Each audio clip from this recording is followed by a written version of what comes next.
Assalamualaikum warahmatullahi wabarakatuh. Halo semuanya, perkenalkan saya Salsabila Juandira dengan NPM 211705112 dari kelas A.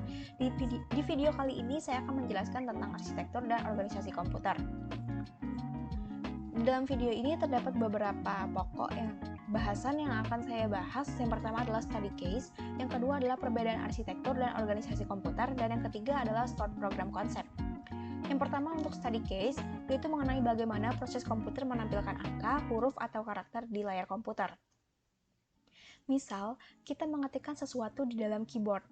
Misal kita mengetik tombol untuk huruf A. Kita ketik, lalu perintah yang tadi kita ketikkan di sini itu akan diproses di keyboard processor, di mana di keyboard processor ini akan diubah menjadi biner, di mana A itu binernya adalah 1000001 yang bisa dilihat di tabel ASCII ini adalah 1000001. Nah, dari keyboard processor itu nanti akan mengirim sinyal ke RAM dan juga ke keyboard controller. Keyboard controller ini berfungsi sebagai menginformasikan pada komputer ketika tombol keyboard itu ditekan. Nah, untuk mengirimkan sinyal itu menggunakan bus atau penghubung antara komponen sistem komputer. Nah, dari keyboard controller ini nantinya perintah akan dikirim ke interrupt controller. Nah, di interrupt controller ini itu tuh berfungsi untuk memfokuskan perintah sehingga menghasilkan perintah lain. Nah, setelah itu perintahnya akan diteruskan ke CPU atau prosesor. Di mana di dalam CPU atau prosesor ini terdapat 3 komponen utama, yaitu yang pertama adalah control unit, ada ALU, dan juga register. Perintah tersebut nanti akan masuk ke control unit, di mana control unit ini adalah otak dari CPU, di mana dia ini mengatur segala apapun yang ada di dalam CPU.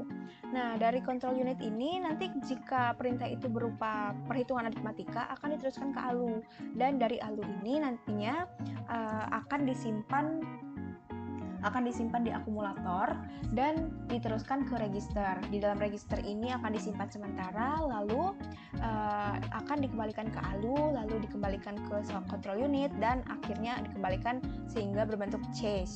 Nah, dari bentuk cache ini nantinya akan diteruskan ke ROM BIOS, chip ROM BIOS. Ketika sudah di dalam chip ini, yang tadinya perintah itu berupa biner, itu sudah menjadi huruf lagi, jadi sudah berupa huruf A dalam chip ROM BIOS ini.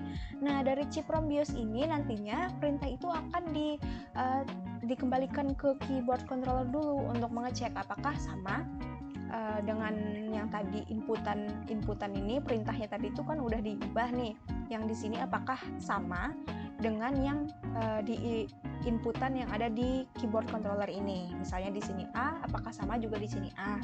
Nah, setelah itu dari keyboard controller akan dikembalikan lagi ke chip ROM BIOS, dan dari sini perintah akan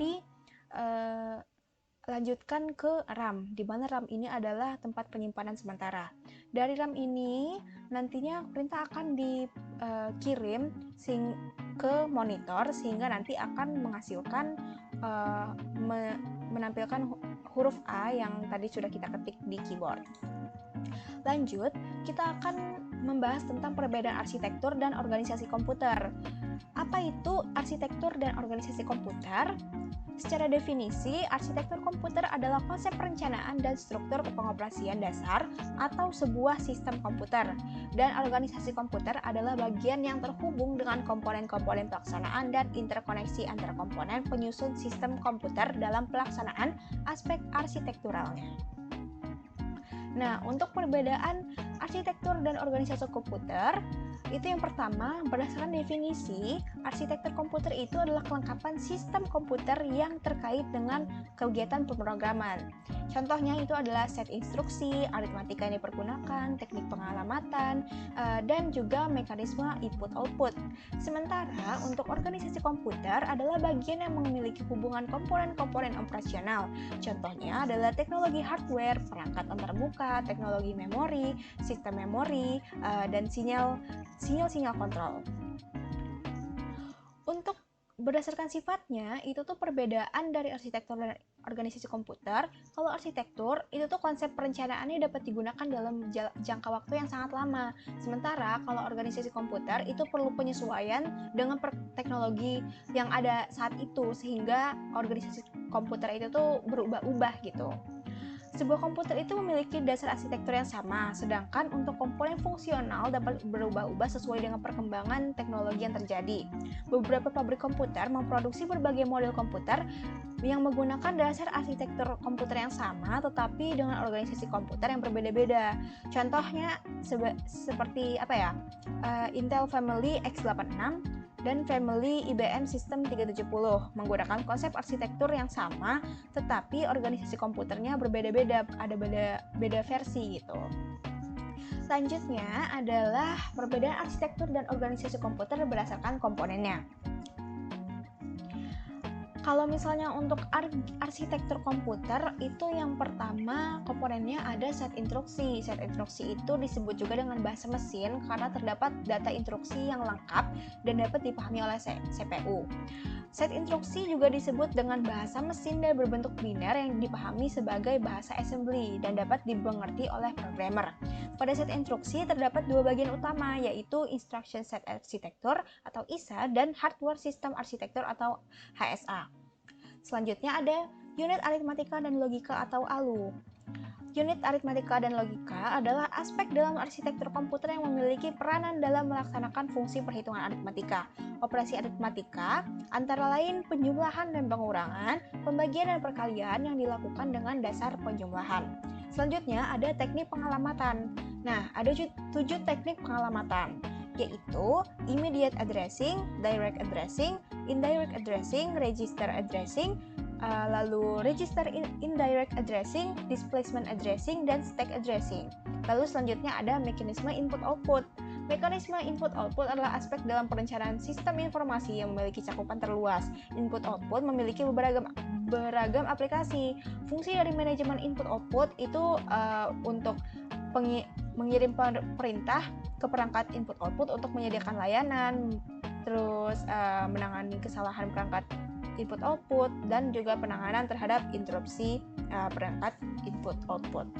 Lalu untuk organisasi itu komponennya ada teknologi hardware. Yang pertama, teknologi hardware ini hardware itu kan perangkat keras yang merupakan bagian fisik dari komputer. Ada beberapa unit dalam perangkat keras, antara lain unit masukan atau input device, lalu unit pemrosesan atau proses device, unit keluaran atau output device, unit tambahan atau peripheral, dan unit penyimpanan atau backing storage. Beberapa contoh dari perangkat keras itu ada keyboard, light pen, mouse, scanner, joystick. Lalu ada juga nih perangkat lunak. Perangkat lunak atau software itu adalah data-data tertentu yang disimpan dalam komputer dan memiliki jenis yang bermacam-macam. Fungsi utamanya adalah untuk melakukan tugas yang lebih spesifik seperti desain, editing video, game, dan sebagainya. Lalu ada Central Processing Unit atau CPU. CPU itu adalah salah satu bagian dari perangkat keras yang berperan dalam pelaksanaan perintah dan pengolahan data yang berasal dari perangkat lunak. Lalu selanjutnya ada sistem memori. Memori adalah komponen yang berperan dalam penyimpanan data dan informasi dalam komputer. Memori terletak di dalam CPU dan terdiri dari 3 level, yaitu physical register di CPU, primary memory, dan secondary memory. Keberadaan memori itu sangatlah penting, karena jika tidak ada memori, sebuah komputer itu hanya memiliki fungsi sebagai digital signal processing device. Lalu yang terakhir ada sinyal-sinyal kontrol. Sinyal kontrol berfungsi sebagai komponen pengatur yang memiliki fungsi untuk mengubah sinyal umpan balik dan sinyal masukan acuan. Nah, selanjutnya ada stored program concept. Stored program concept adalah instruksi dan data yang disimpan dalam sebuah tempat penyimpanan internal sebuah komputer. Instruksi dapat diolah menjadi cepat dan mudah dimodifikasi. Konsep ini diperkenalkan oleh John von Neumann pada tahun 1945 dan merupakan ciri yang paling penting dari komputer digital. Nah, ini dia nih konsep stored program oleh von Neumann. Nah, di sini control unit itu akan mengambil nilai dari memori akan mengambil nilai dari memori, kemudian akan diberikan ke ALU. Lalu dari ALU ini akan dikembalikan ke mobile. Nah, control unit ini nantinya akan menerima dari ALU, lalu disimpan di memori dan nanti akan diminta lagi oleh si ALU.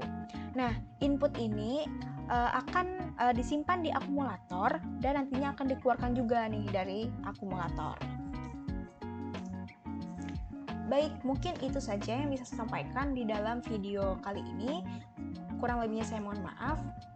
Semoga bermanfaat dan saya akhiri. Wassalamualaikum warahmatullahi wabarakatuh.